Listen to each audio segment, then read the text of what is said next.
Zelensky से फिर क्यों मिले मोदी? 9 महीने में तीसरी मुलाकात, शांति समझौते पर बन गई बात। अमेरिका में हुई ऐसी कौन सी डील? ममता बनर्जी ने भी कहा मोदी को थैंक यू, चीन हो उठा बेचैन।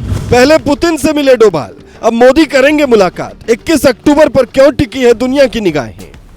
यूक्रेन के राष्ट्रपति जेलेंस्की से 4 महीने में मोदी तीसरी बार क्यों मिले? और अमेरिका से मोदी ऐसा क्या लेकर लौटे कि ममता बनर्जी उन्हें थैंक यू कहने लगी? ये वो 2 सवाल हैं जिनका जवाब जानना आपके लिए भी बेहद जरूरी है।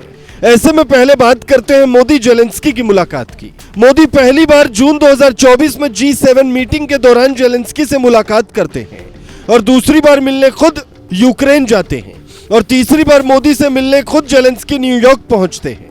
हालांकि वहां जेलेंस्की के दूसरे कार्यक्रम भी थे, पर जब मीडिया पूछती है कि मुलाकात कैसी रही तो कहते हैं शानदार।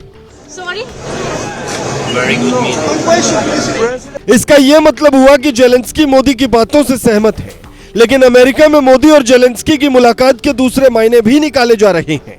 ये वो कि अमेरिका शांति के पक्ष में जल्दी नहीं रहता, क्योंकि उसका बिजनेस ही ऐसा है, और भारत अगर इन दोनों के बीच शांति करवा देगा तो अमेरिका का भौकाल कम हो जाएगा। इसलिए जेलेंस्की ने वहां मोदी से मुलाकात कर बड़ा संदेश दिया है।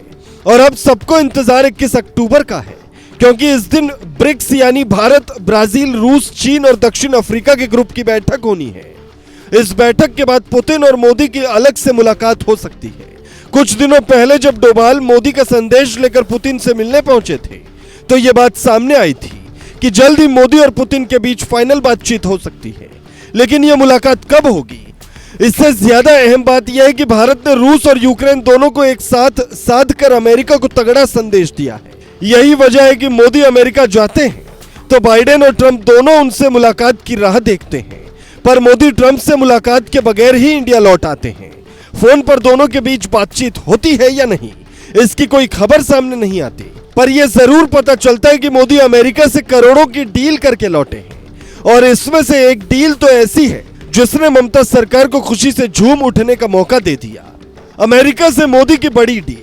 भारत अमेरिका के बीच पहला सेमीकंडक्टर फैब्रिकेशन प्लांट बनाने की डील हुई है। अमेरिका से 16 स्काई गार्डियन और 15 सी गार्डियन ड्रोन खरीदने की भी डील हुई है। ग्रीन एनर्जी सेक्टर और स्पेस में साथ काम करने पर नासा और इसरो की डील हुई है। डील के बाद मोदी ने यह भी कहा बहुत जल्द आपके अमेरिका में मेड इन इंडिया चिप भी देखने को मिलने वाले हैं। ऐसे में मोदी की यह बात चीन की बेचैनी बढ़ाने वाली है, क्योंकि भारत में अगर चिप बनता है तो चीन का बाजार खराब होगा। बड़ी बात यह है कि चिप की यह फैक्ट्री पश्चिम बंगाल में लगेगी, जिसका ऐलान होते ही ममता बनर्जी खुशी से गदगद हो उठती हैं और ट्वीट कर लिखती हैं, मैं बहुत भाग्यशाली हूं कि मैं कोलकाता के लिए ऐतिहासिक अंतर्राष्ट्रीय निवेश निर्णय में हमारी सरकार के योगदान को आपके साथ साझा कर रही हूं, जैसा कि अमेरिका के राष्ट्रपति और हमारे प्रधानमंत्री मोदी ने घोषणा की थी। हालांकि इस ट्वीट में ममता बनर्जी अपनी सरकार की तारीफ करना नहीं भूलती। किसी भी राज्य में अगर निवेश आता है तो वहां की सरकार और सुरक्षा व्यवस्था को लेकर तमाम चीजें निवेशक देखते हैं, और इसका सबसे बड़ा उदाहरण उत्तर प्रदेश और महाराष्ट्र है, जहां बीते कुछ सालों में रिकॉर्ड विदेशी निवेश आए हैं।